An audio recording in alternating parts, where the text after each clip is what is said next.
बिस्मिल्लाहिर्रहमानिर्रहीम। अस्सलाम वालेकुम नाज़रीन, मैं साइमा कमल और आप देख रहे हैं चीख उठा कराची के खुसूसी प्रोग्राम्स। अब से चूँकि अयाम अज़ा शुरू हो चुके हैं, इसलिए ऐलान तो हो चुका अयाम अज़ा का।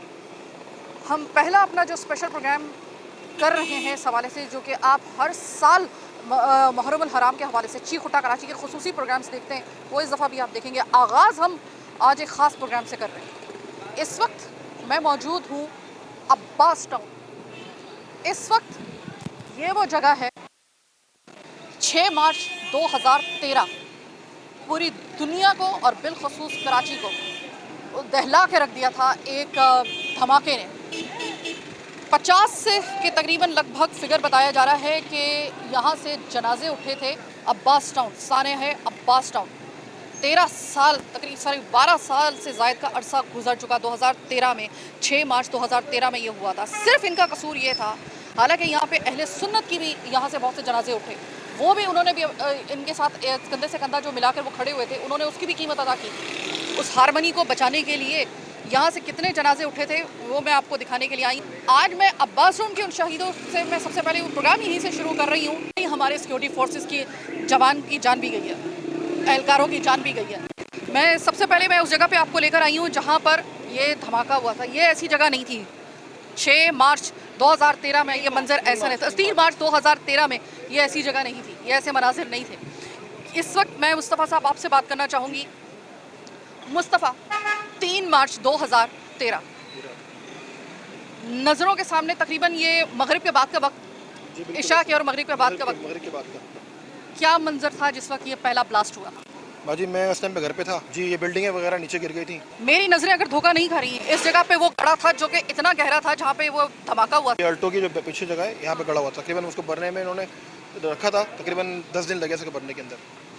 फ़ौरन ही फ़ौरन ही वो मुझे आई थी तो उन्होंने कहा था यहाँ से बच के रहिएगा। बिल्कुल। जब रिपोर्टिंग करने के लिए मैं आई, क्योंकि ये उनको जाया वकूआ थी, उनको प्रूफ भी चाहिए था, तो शवाहिद इकट्ठा करने थे, तो इसलिए वो गड़ा भरा नहीं किया था। अयाम अज़ा का आगाज़ हुआ 2025 के। खौफ है दिल के अंदर कि खुदा ना खास्ता, क्योंकि वो विजुअल्स आपने देखे हैं और वो मंजर भी आपको याद है, तो कोई खौफ तो नहीं है कि अल्लाह खैर करे। एक दफ़ा फिर मुहर्रम अल हराम का आगाज़ हो रहा है। अल्लाह ताला बस खैर खैरियत से पाया तकमील तक पहुँचा दे। नहीं, इंशाअल्लाह कोई खौफ नहीं है। अली किसी खौफ नहीं डरते और हम हर वक्त हाजिर हैं। मुहर्रम में जो है शान अली हमेशा तैयार होते हैं, तो हमें किसी का डर, करबला वालों का दर्स हमारे पास है, तो हमें डरने का कोई खौफ ही नहीं है किसी चीज़ का। नहीं, इंशाअल्लाह कोई मसला नहीं है। यहाँ पर तकरीबन कोई 4-5 ब्लास्ट हो चुके हैं अब तक। 2 मेरे वालिद साहब पे हुए और 2-3 ब्लास्ट अब्बास टाउन में हो चुके हैं। हसन तुराबी के साहबजादे भी हैं। अलामा हसन तुराबी के घर पे भी हम आपको लेकर जा रहे हैं, ज़रा वहाँ पे भी आप देखिएगा।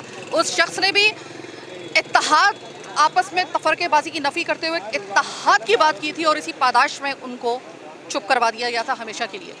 अस्सलाम वालेकुम। इस वजह से मैं तकलीफ दे रही हूँ आपको ताकि दोबारा ऐसा वाक़या ना हो। कहते हैं वक्त बहुत बड़ा मरहम होता है। 12 साल से ज़ायद का अरसा गुजर गया, वक्त ने मरहम रखा आपके उस ज़ख्म। आपने अपने प्यारों को खोया 2013 से लेकर अब तक। कोई ऐसा लगा आपको कि अब थोड़ा सा ज़ख्म हील होना शुरू हो गया है? देखिए, ज़ख्म तो वैसे कभी हील हो ही नहीं सकता कि जो वाक़या पेश आया, हमने अपने भाइयों की, दोस्तों की जब लाशें उठाई, तो कौन भूल सकता है उस चीज़ को। अब फिर से एक दफ़ा अयाम अज़ा शुरू हुए, दिल दहलता है इन 12 सालों में? नहीं मैम, डरने वाली कोई बात ही नहीं है, क्योंकि शहीदों के लिए कोई मसला ही नहीं है। हम तो पहले ही शहीद होने के लिए हुए हैं। ना खौफ है हमारे दिल में, ना डर है। जैसे अदाई करते हैं इंशाअल्लाह मौलाना चाह उससे बढ़ के अदाई करेंगे। मैम, खौफ किस बात का है? जब करबला वालों के साथ इतना बड़ा सानिया हो गया तो हमारे को खौफ किस बात का? आज एक दफ़ा फिर मुहर्रम आ गया जी।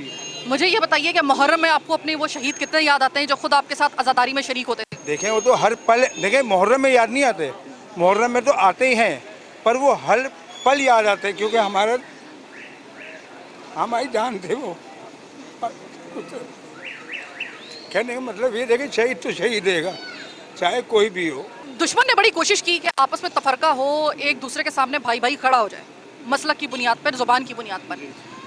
जब मैं पहली दफ़ा यहाँ पर इस वाक़े को कवर करने के लिए आई थी, दूसरे या तीसरे दिन यहाँ पर आप लोगों के साथ जितने मसालिक के उलमा थे वो खड़े हुए थे और वो कह रहे थे कि हम ये बताने के लिए आए हैं, किसी गलतफहमी में मत रहना, ये हमारे भाई हैं, हमारे भाई भी यहाँ से गए हैं और हम इनके साथ खड़े हुए हैं। अब अगर हुआ पहला अटैक, वो हम पे होगा।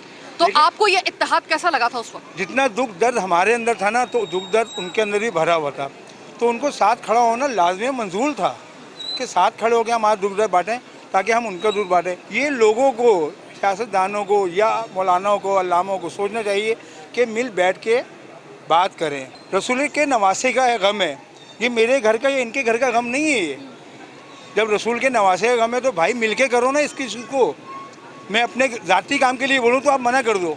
ये ज़िक्र हुसैन है, हुसैन का गम 14 सदियों से चला आ रहा है, तो ये कायम दायम है और इंशाअल्लाह हमारे मरने के बाद क़यामत तक ये कायम दायम रहेगा।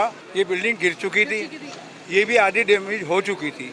हमने लाशों को भी अंदर से निकाला है, चुन चुन के निकाला है। इमरान भाई को उनको पहचाना ही हाथ से किया था क्योंकि उनके हाथ में हकीक था और 2 उंगलियां जुड़ी हुई थी। उस तरह से हमने उनको पहचाना कि उनका हाथ है। देखिए कितना बड़ा गम है, किसी के घर के औलाद या बहन या बेटा चला जाए, उसको देखिए मर जाना आसान है, खो जाना बड़ा मुश्किल है, जो मिले ही नहीं। आज भी आंसू हैं।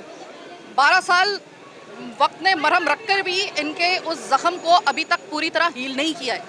अगर मैं गलती पर नहीं हूँ सर, इस जगह पे जहाँ पे हम खड़े हुए हैं ना, 3 मार्च 2013 यहाँ पर दुनिया ने क़यामत को देखा था, क़यामत सुगरा को। बिल्कुल ऐसे ही है। तो ऐसी बहुत सारी चीज़ें देखी हैं। मौलाना हसन तुराबी, 3 मुहर्रम का ब्लास्ट और काफ़ी चीज़ें देखी हैं यहाँ पे। लेकिन यहाँ पे ऐसे लोग गए, हमारे ऐसे चाहने वाले, कि जिनके हाथों के खेले हुए बच्चे थे। हम कोई हमारे हाथों का खेला हुआ बच्चा था, और जिसे कहते हैं कि पैरों के नीचे से ज़मीन निकलना, तो वो हमने पहली दफ़ा देखा था। कि हम तो ये सुनते थे ना, गज़ा में वो हो रहा है, रॉकेट मार दिया, वहाँ फला जगह रॉकेट मार दिया। तो यहाँ ऐसा मंजर था मेरी बहन के, मतलब पैरों के नीचे से ज़मीन निकल गई कि जो अपने प्यारे थे उनका किसी का हमने हाथ उठाया, तो वो हमें आज तक नहीं भूलता। आमिर भाई हो गए, दूसरे हो गए, यहाँ पे अख्तर भाई थे, उन लोगों की लाशें हम लोगों के सामने निकली हैं। इसी फ्लैट में मेरे ख्याल है कि शायद हुर का घर भी, वो छोटा सा 6 साल का बच्चा, सामने वाला घर था, जिनकी वालदा भी शहीद हो गई थी, और बहुत सारे लोग शहीद हुए। मतलब अभी लफ्ज़ों में नहीं बता सकते कि कितनी तकलीफ़ सही है इस इलाके ने। और यहाँ पे इस इलाके की एक बात है कि इतने यूनिटी के साथ लोग रहते हैं ना, कि यहाँ पे हिंदू भी कारोबार करते थे, मुस्लिम्स भी करते थे और क्रिश्चियंस भी करते थे। ये आगा खानी की दुकान है और आज तक बनी हुई है, और इनको भी ऐसी इमदाद मिली जैसे हमारे अपने लोगों को मिली। सबको यहाँ सब एक बहुत यूनिटी के साथ रहते हैं। बहुत बड़ी ये मार्केट हुआ करती थी किसी टाइम पे। आज तो सिक्योरिटी पर्पस की वजह से उन लोगों का कारोबार भी तबाह हो गया जिन्होंने अपने प्यारे खोए। अच्छा मुझे ये बताइएगा कि अब एक पूरी नस्ल, अब ये बच्चे हैं, इनको जाहिर है कि ये इतने छोटे हैं कि इन्होंने अब्बास टाउन का वाकया इनको नहीं पता होगा, इनको नहीं पता होगा। तो आपने उनको बताया है कि बेटा यहाँ पर जिस जगह पे तुम हो, जो तुम्हारा घर है, यहाँ पे हुआ क्या था, इनको पता है? बिल्कुल ऐसे ही है, इनको आज भी पता है, और इनको वीडियोस, तस्वीरें हम लोग जो है वो दिखाते रहते हैं और इनको तरबियत देते हैं कि देखो ऐसा भी हो सकता है। तो ऐसे हालात में आपने कैसे सर्वाइव करना है, क्योंकि हम भी यहीं के पैदा हुए हैं। आज 41 साल मेरी उम्र होने को आई है, और हम लोगों ने सारी चीज़ें अपने बच्चों को बताई हुई, और हर चीज़ के लिए वो तैयार रहते हैं, और हमारे यहाँ तरबियत ऐसी की जाती है। अच्छा ये बताइए कि अब एक दफ़ा फिर से मुहर्रम का आगाज़ हुआ, और ये अब्बास टाउन, मैं आपको बता दूं कि अब्बास टाउन उन इलाकों में से है जो आज़ादारी के वक्त में एक तो बहुत बड़ा यहाँ से जो है वो जुलूस होता है, दूसरा ये कि ये हमेशा यहाँ पर सबसे पहले इनको कहा जाता है कि अलर्ट रहना सिक्योरिटी के हवाले से। इतने थ्रेट होने के बावजूद आपको लगता है कि पुलिस वगैरह और जितनी भी सिक्योरिटी है वो सही तरीके से मतलब अलर्ट होती है? किसी सिक्योरिटी इदारे से कोई शिकायत नहीं है। ये लोग भी हमारे लिए खड़े हैं, बहुत बेहतरीन काम करते हैं मुहर्रम में। और अभी आप देख रही हैं कि फ्लैग मार्च चल रहा है इनका, पुलिस वालों का और बाकी रेंजर्स का भी, तो इनका भी हम बहुत बहुत शुक्रिया अदा करेंगे। ये हमारे साथ खड़े रहते हैं शाना बशाना। अभी मजलिस से होंगी इनकी, ये समझे अपनी फैमिलियाँ भूल जाते हैं। शायद इतनी टफ ड्यूटी ये पूरे साल ना देते हो जैसी ये 2.25 महीने में देते हैं। आपने सुना, यहाँ पर लोग उसके बावजूद आज़ादारी कर रहे हैं कि जब यहाँ पर अब्बास टाउन का इस जगह पर, इसी जगह पर जहाँ पे एग्जैक्टली मैं खड़ी हुई हूँ, ये वाक़या हुआ है, इसके बावजूद उसके बाद कभी 1 साल भी ऐसा नहीं गुजरा है कि आज़ादारी ना हुई हो। इसके बावजूद कि यहाँ पर हर साल हाई अलर्ट किया जाता है कि यहाँ पर सिक्योरिटी थ्रेट्स हो सकती हैं, इसके बावजूद यहाँ पर इस वक्त आप देख लें कि यहाँ पर जगह जगह आपको मजालिस का सिलसिला आपको भरपूर तरीके से नज़र आएगा, आज़ादारी का सिलसिला भरपूर तरीके से आपको नज़र आएगा। इतना बड़ा जख्म खाने के बाद ये सिर्फ यही कौम है कि जो आपको आज़ादारी करके ये बताती है कि अभी हम बाकी हैं, तुमने जिनको शहीद कर दिया सो कर दिया, अभी हम बाकी हैं, हमारी नस्ल बाकी है, अभी तो ये चलती रहेगी, तुम में अगर दम है तो रोक के दिखा दो, ये इनका कहना है। अब इन लोगों से आप क्या सवाल पूछेंगे कि तुम्हें कोई खौफ है किसी किस्म का, या बास टाउन के बासी हैं?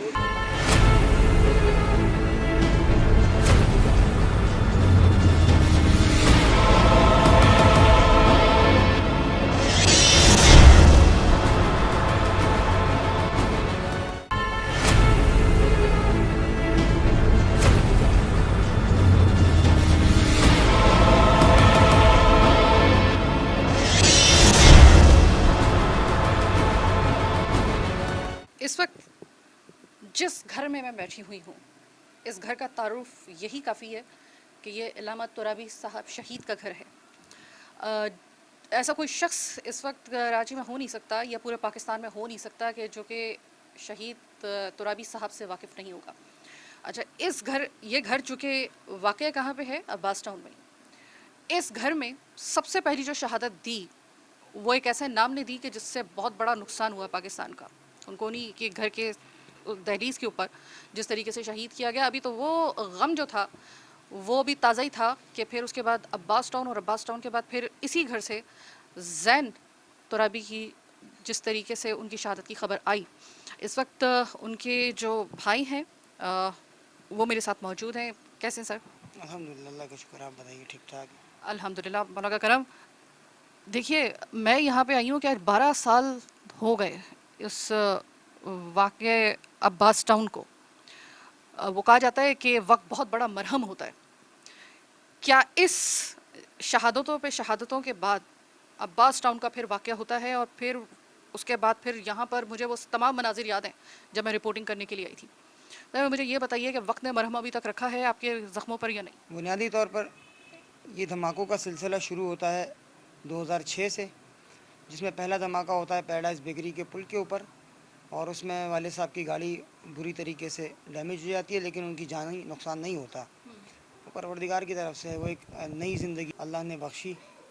फिर दूसरा धमाका होता है जिस घर पे आप बैठे हैं, इस घर की दहलीज़ के ऊपर ख़ुदकुश बमबार आता है, अपने आप को उड़ा देता है बम से। उसके बाद तीसरा धमाका होता है 7 मुहर्रमुल हराम 2012 या 11 के अंदर, और उसके बाद फाइनली एक बड़ा धमाका होता है जो गाड़ी की सूरत में अब्बास टाउन के अंदर दाखिल होता है, और वो अब्बास टाउन के कई घरों को बेयारो मददगार कर देता है, बेसहारा कर देता है। उनके यतीम बच्चे आज भी उसी हालत में बाकी हैं, अगरचे उनकी दुनियावी ज़रूरियात, दीगर मामलात मुख्तलिफ़ वेलफेयरों ने और लोगों ने अपनी मदद आपके तहत उनके मामला संभाले हुए हैं, लेकिन वो ज़ख़म जो उनके प्यारों से बिछड़ने का था, यानी अगर किसी का शौहर चला गया तो उसको माली इमदाद तो किसी वेलफेयर ने दे दी है, लेकिन जिसका एक ही वारिस था, जिसका एक ही बेटा था, वो इस वक्त तक वो इस सदमे से दो चार हैं वो ख़वातीन, क्योंकि ना उनका कोई वाली वारिस है उस सिवाय उस एक फ़र्द के। इस तरह इन 12 सालों के अंदर आज भी वो ज़ख़म अपनी जगह पर खड़ा हुआ है। हाँ, ये ज़ख़म उस सूरत में भर दिया जाता कि अगर इसके अंदर हुकूमती कारिंदे, हुकूमती इदारे या मुख्तलिफ़ इदारे जो इस चीज़ की फ़लाह व बहबूद के लिए काम करते हैं वो अपना किरदार अदा करते, नहीं किया। यानी इनकी बाज़गश करते, इनकी पुष्ट रखते, इनकी ख़बर रखते कि इन्होंने किया क्या, इनके हुआ क्या। असलन जो वादे वईद हुए उस वक़्त कि फ़लाँ घर को इतने पैसे, फ़लाँ घर को इतने पैसे, जो खून बहा है, जो इमदाद है, वो तक मैसर उनको नहीं की गई। अब्बास टाउन मुसलसल शोहदा देता आया है, वालिद साहब हों, दीगर लोग जो इतने सारे इज्तिमाई तौर पर शहादत जिन्होंने नोश किया वो सब हों, या ख़ुद अभी जो आपके सामने ज़ैन तुराबी का वाक़या है ये वो मौजूदा हो, या शहीद अस्करी रज़ा हों, या शहीद एडवोकेट मुख्तार बुखारी हों, ये सारे वो चीदा नाम हैं जो कराची शहर के अंदर एक वज़न, एक बरम, एक अहमियत के हामिल थे। हमने तो आज तक खोया ही है, हमें सिर्फ वादे वही दी हुए हैं आज तक। तो मुझे ये बताइएगा कि शहादत शुरू हुई थी आपके घर से, तुराबी साहब की पहले शहादत हुई और वो भी घर की दहलीज़ के ऊपर। पूरा पाकिस्तान कांप गया था, और मैं उन लोगों से कि जिनका तारुफ या उस बिल्कुल नई नस्ल से जो इलामा तुराबी साहब को नहीं जानते, उनको मैं थोड़ा सा एक मुख्तसर सिर्फ एक लाइन में तारुफ करवा दूँ कि ये शख्स सिर्फ ये नहीं है कि ये अमन का दाई था, या ये शख्स सिर्फ ये नहीं है कि एक मसलक के हवाले से इनकी आवाज़ नहीं थी। किसी भी कहीं से भी अगर इसी तरीके से किसी को शहीद किया जाता था इनकी ज़िंदगी के अंदर, उसके केस को लड़ने से लेकर ऊपर तक लेके जाने तक और हर जगह उस आवाज़ को पहुंचाने तक, तावक्ते है कि आपको इंसाफ ना मिल जाए, ये शख्स अपना किरदार अदा करता था। बहुत से लोग इनके जाने के बाद अपने आप को यतीम कह रहे थे, वो इस वजह से कह रहे थे।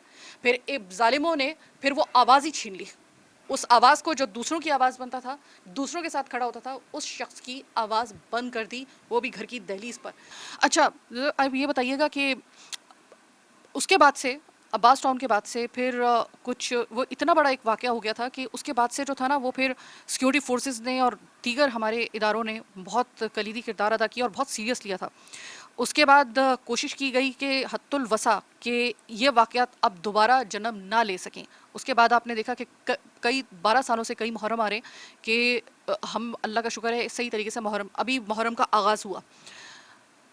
कहीं ऐसा तो नहीं कि हमें तो तसल्ली होती है, लेकिन चूंकि आपने अपनी नज़रों से अपने वालिद साहब का भी इसी तरीके से वाक़या देखा और आपने अब्बास टाउन की वो क़यामत सुग़रा भी देखी, शायद हमें वो खौफ महसूस ना हो, लेकिन अभी भी आपके दिल के किसी ना किसी कोने में एक ख़दशा हो, ये डर रहता है आपको? एग्जैक्टली ऐसा ही है। हर साल मुहर्रम से 2 दिन 3 दिन पहले एक थ्रेटन का जो है ना वो लेटर आ जाता है हमारे पास कि अब्बास टाउन जो है इस वक्त रेड लिस्ट के ऊपर है। खूब इसके अंदर बहुत सारे अनासर हैं, बहुत सारी चीज़ें इन्वॉल्व हैं इन मामलात के अंदर अब्बास टाउन को मफलूज करने में। मैं मिसाल सिंपल सी एक दे दूँ, हुकूमती इन्फ्लुएंस इसके अंदर इतना है कि उसने इसको बिल्कुल बिजली से, पानी से, गैस से बिल्कुल दो चार कर दिया है। मतलब अभी ये जो 10 दिन गुजरेंगे अशरे के, एक बड़ा अशरा हमारी तरफ से होता है अब्बास टाउन के अंदर, जिसमें हम शिया सुन्नी को एक जगह पर लाकर इकट्ठा करते हैं। यही वालिद साहब का काम था। यानी उस फ़िज़ा को हम कायम होने ना दें जो दुश्मन के लिए फ़ायदेमंद हो, सूद आमेज़ हो। हम इसको, जो कमज़ोरी है ना इत्तेफाक की और इख्तलाफ की कि तुम सुन्नी हो मैं शिया हूँ, हम इसको कमज़ोरी के बजाय अपनी ताकत बना दें, अपनी पावर बनाएं। इसलिए आपको हमारी मजलिस के अंदर मंजर थानवी साहब भी मिलेंगे, जनाब फ़ारूक सत्तार भी मिलेंगे, जनाब बादशाह भी मिलेंगे। मतलब पीपल्स पार्टी, MQM, सुन्नी, शिया, बरेलवी, देवबंदी, तमाम मसलक के उलमा आपको इस मजालिस के अंदर मिलेंगे। और ये बेहतरीन पैगाम है और ये अब्बास टाउन का वतीरा रहा है कि उसने कभी भी इस तरह की फितना अंगेज़ी को हवा नहीं दी, उसको रोका है। आप पीछे अब्बास टाउन में चले जाएँ, उस्मानी मस्जिद के नाम से अहले सुन्नत की मस्जिद है। आप पूछें, आप कभी बताए बगैर या दरियाफ़्त करें उनसे, कभी भी अगर कोई ख़ित्ता मसला इस तरह का पेश आया तो सबसे पहले हम आगे जाके खड़े हुए हैं कि इस तरह कोई मसला यहाँ पर नहीं है। मुझे ये पूछना है कि देखिए, अब्बास टाउन में हर दूसरे घर के अंदर क़यामत सुग़रा बरपा थी। जब ये आप लोग आपस में मिलते हैं, देखिए हम तो दूर बैठे हुए हैं ना, अरफ़े से, जब आप लोग आपस में मिलते हैं, चाहे वो ईद हो, बकरा ईद हो या फिर मुहर्रम जिसका आगाज़ फिर से हो रहा है, तो आप लोग कभी अपने उस वाक़े को डिस्कस करते हैं? आप लोग उस क़यामत सुग़रा के मनाज़िर को, उसको कि भई ये हो गया था, अल्लाह ना करे दोबारा हो, वो यादें आप एक दूसरे के साथ बाँट रहे होते हैं आज भी 12 साल बाद? बिल्कुल ऐसा ही है, इंतहाई। क्योंकि इंसान कहते हैं ना कि वाक़यात और हालात और जो हादसात हैं उनसे इंसान को तजर्बा लेना चाहिए, इबरत लेनी चाहिए। उस उम्र में इन चीज़ों को तज़किरा करते हैं, लेकिन वो दिल दहलाने वाले वाक़यात, वो गिरती हुई इमारतें, वो आग के शोले, वो सब कुछ हमारी आँखों में उसी तरह ही सेव हैं। मतलब पैवस्त हो गए हमारी ज़िंदगी के साथ और हम बहुत अवॉइड करते हैं कि दोबारा उस मंज़र को याद ना किया जाए, क्योंकि वो एक क़यामत सुग़रा थी ही थी, लेकिन उसके साथ जो लापरवाही और बेएतनाई, नॉन सीरियसनेस जो दिखाई गई, हुकूमत के बदले जो ख़ुद फ़र्दन लोग आए उन्होंने हमारी ज़्यादा मदद की, उन्होंने ज़्यादा हाथ बटाया, उन्होंने ज़्यादा रज़ाकाराना काम अंजाम दिया। उस वक्त एक चीज़ जो बड़ी हौसला अफ़ज़ा थी वो ये थी कि अब्बास टाउन ज़ाहिर है कि वो एक ख़ास मसलक के हवाले से मशहूर है। तो हुआ ये था कि मैं खुद मैं वो प्रोग्राम कर रही थी, तो रफ़ मैंने देखा था कि अहले सुन्नत हमारे जो बहन भाई हैं जितने भी थे, वो यहाँ पर ना सिर्फ मौजूद थे, बल्कि मैंने उनको अपनी आंखों से देखा। उन्होंने कहा कि अगर कोई ये चाहता है कि हमें एक दूसरे से लड़वा दे, तो हम ये बताना चाहते हैं कि आओ हम खड़े हैं यहाँ पर। उलमा आए थे बाकायदा तौर पे, अहले सुन्नत और जितने भी मसालिक के थे।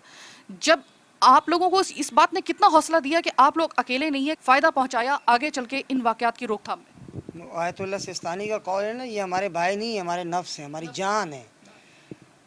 तो जिस तरह पूरे कराची के अंदर ये मसलकी फसादात शुरू हुए ना, तो अब्बास टाउन इन तमाम चीज़ों से पाक रहा, साफ़ रहा। यहाँ पर वो वाला सिलसिला है ही नहीं, अल्हम्दुलिल्लाह सुम्मा अल्हम्दुलिल्लाह। बहुत शुक्रिया। मैं आपको एक छोटी सी आपको मैं बात बताऊं कि अगर आप जाएंगे ना मैं आपसे सिर्फ इतनी बात कहती हूँ, आप अब्बास टाउन में एक दफ़ा आके देखिए, अब 12 साल बाद आज अगर आप आ जाए यहाँ पर, ये मैं खुद अपने ज़ाती मुशाहिदे की बुनियाद पर आपको ये बात बता रही हूँ कि अगर आज ये वाक़यात पे कंट्रोल पाया गया है, वरना याद रखिए कि कभी हमें मुहर्रम के तो तकरीबन हर जगह से हमें कहीं ना कहीं ऐसी खबर आती थी, कभी इधर बम धमाका हो रहा है, कभी इस इमाम बारगाह में बम धमाका हो रहा है, किस किस को हमने नहीं देखा, हमने क्या क्या नहीं खोया, लेकिन उसको कंट्रोल करने में हमारी जहाँ पे सिक्योरिटी फोर्सेस का बहुत एक कलीदी किरदार है। ये था वो पॉइंट, ये था वो हारमनी, ये था वो इत्तेहाद और एक दूसरे से, और यही तुराबी साहब का एक नस्मुल भी था कि आपस में जो तफरका है ना उसको करो, ये तफरका हम लोगों को खा जाएगा, ये तफरका। और शायद यही उनका एक उनका मोटिव था कि जो कि किसी बहुत बदबख्त दुश्मन ने, जो कि सिर्फ इनका दुश्मन नहीं था, वो हम सबका दुश्मन था, उसने इसी वजह से इनकी आवाज़ को खामोश करा दिया। लेकिन हमें ये तसल्ली है कि इंशाल्लाह ताला आशूर तक और फिर उसके बाद 2.25 महीने तक इंशाल्लाह ताला किसी किस्म का ऐसा वाक़या नहीं होगा। इसमें एक बहुत बड़ा कलीदी किरदार इस हारमनी का है, ये याद रखिएगा। मैं शहीद इमरान के घर पे मौजूद हूँ और उनकी जो बेवा है, जिनको मेरा बेवा कहने को दिल नहीं कर रहा, माशाल्लाह ये अभी भी इतनी जवान है और इतनी खूबसूरत है कि मैं इनको आते के साथ ही मैंने इनसे यही कहा था कि 13 साल 12 साल पहले जब यह क़यामत टूटी होगी और जब यह वाक़या हुआ होगा तो आपके लिए 6 बच्चों के साथ कितना मुश्किल होगा। वो बदबख्त जब ऐसी कोई कार्रवाई करते हैं और जब किसी को इस तरीके से मारते हैं या शहीद करते हैं, उनको नहीं पता होता, उनको एहसास नहीं होता कि उसके पीछे उसकी जो फैमिली है ना, आपने एक शख्स को तो मार दिया, लेकिन उसके पीछे जो उसकी जो फैमिली होती है वो किस तरह फिर अपनी ज़िंदगी किस तरीके से गुजारते हैं, अधमरे होकर किस तरीके से उनकी ज़िंदगी मुतासिर होती है, ज़रा मालूम करते हैं। अज़रा, इस 12 सालों में आपने तने तनहा मुश्किल के साथ आपने अपने 6 बच्चों को पाला और अब माशाल्लाह आपने अपनी 2 बच्चों की इन 12 सालों में शादी कर दी, एक बेटा एक बेटी। शादी के मौके पे आपको इमरान शहीद कितने याद आते थे? बहुत याद आए, बहुत याद आए थे, क्योंकि जब एक औरत खुद सारा सब जिम्मेदारी उसकी होती है औरत की, क्योंकि एक गाड़ी के 2 पहिए होते हैं, मियाँ बीवी तो, और वो थे भी ऐसे इतनी मोहब्बत करने वाले, अपने बच्चों से बहुत ज़्यादा मोहब्बत करते थे, मुझसे इतनी मोहब्बत करते थे, तो वो लम्हा लम्हा बहुत याद आए ना। अज़रा, ये बताइए कि आपने कभी ये सोचा कि काश अब्बास टाउन का वाक़या ना हुआ होता तो आज शायद हालात मुख्तलिफ होते आपके लिए? जी बिल्कुल, बिल्कुल, क्योंकि एक तो वो टाइम ऐसा था, और देखें मुझे तो यकीन नहीं आता इसलिए क्योंकि देखें वो गए और फिर वापस ही नहीं आए ना, और इंसान को ज़हन गुमान में भी नहीं होता कि इंसान जब जाता है तो वो वापस ही नहीं आए। और फिर दूसरी बात ये कि अगर मैं कहती हूँ कि अगर वो होते तो बहुत ज़िंदगी अच्छी होती है हमारी। आज 12 साल गुजर गए तो मैं आपसे ये सवाल करने की हिम्मत कर रही हूँ, आपको ये इतला किस तरीके से मिली थी? इत्तला मुझे कैसे मिली थी, जब ब्लास्ट हुआ। ब्लास्ट तो हुआ, ये तो जी। आपको पता चल गया, आपके दिल ने एकदम धड़का कि मेरा शौहर बाहर गया हुआ है? जी बिल्कुल, फ़ोन मेरे हाथ में था, मैंने फ़ोन करा, फ़ौरन कॉल करी तो कॉल नहीं लग रही थी उनकी। फिर वो बार बार कॉल कर रहे थे, कॉल नहीं लग रही थी, फिर हम लोग ऐसे ही भागे, ऐसे ही गिरते फिरते भागे, हम लोग घायल तो जाने नहीं दिया लोगों ने। तो जिसने बताया था, क्योंकि कोई कह रहा था हमने देखा इनको, यहाँ पे देखा, यहाँ देखा, मगर जिसने मुझे 3 दिन तक तो मुझे पता ही नहीं चलता, होश ही नहीं था मुझे चहलम तक तो मुझे किसी ने बताया ही नहीं था, क्योंकि मुझे होश ही नहीं था। मैं कह रही थी नहीं है ही नहीं, वो कोई कह रहा था ज़ख्मियों में है, कोई इधर है, वो इधर है, मैंने देखा है उनको, हमने इधर देखा है। तो मैं अभी तक यकीन नहीं आता, वाकई में मुझे बिल्कुल यकीन। 3 दिन बाद जब उनकी बॉडी, कुछ भी नहीं मिला था, उनका एक हाथ मिला था उनका, जब उनका एक हाथ मिला था तो बस वो ही देखा था, वो भी बच्चों ने देखा था, मुझे तो होश ही नहीं था। मैं तो समझती थी कि मैं उनके साथ ही मर जाऊंगी, मैं कहती थी मैं भी इनके साथ मर जाऊँ।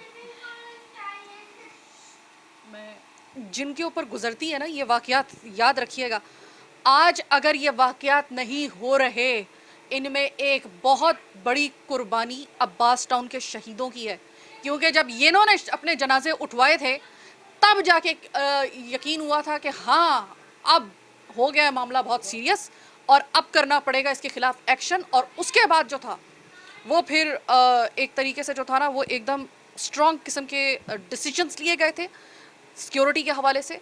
और आज कराची में उसके बाद से ऐसा वाक़या अगर नहीं हुआ तो इनमें से बहुत बड़ा हिस्सा इन कुर्बानियों का है जो इन शहीदों ने दी थी। यकीन मानिए, मैं हमेशा ये कहती हूँ इस जगह पे आकर के इस अब्बास टाउन का एहसान रहेगा कि इन्होंने अपनी शहादतें देकर ये बराबर कराया था, वरना इससे पहले इतना सीरियस लेते नहीं थे इन मामलात को। चलो हो गया, धमाका हो गया, 40वें में हो गया, लाइट हाउस के पास जो जुलूस गुजरा उसमें हो गया, इतना ज़्यादा उसको लेते नहीं था। हुआ कुछ अरसे के बाद बस उसकी। लेकिन अब्बास टाउन का जब वाक़या हुआ था, इसके बाद से फिर लिए गए थे सही वाले डिसीजंस। सिक्योरिटी फोर्सेस फिर उन्होंने अपने कमांड संभाली थी और उसके बाद आज तक की तारीख में ऐसा वाक़या अल्हम्दुलिल्लाह नहीं हुआ है। लेकिन जिनके साथ हो गया उनकी ज़िंदगी देख लें कि वो आज 12 साल भी वो बाद भी अपने आप को संभाल नहीं पा रहे।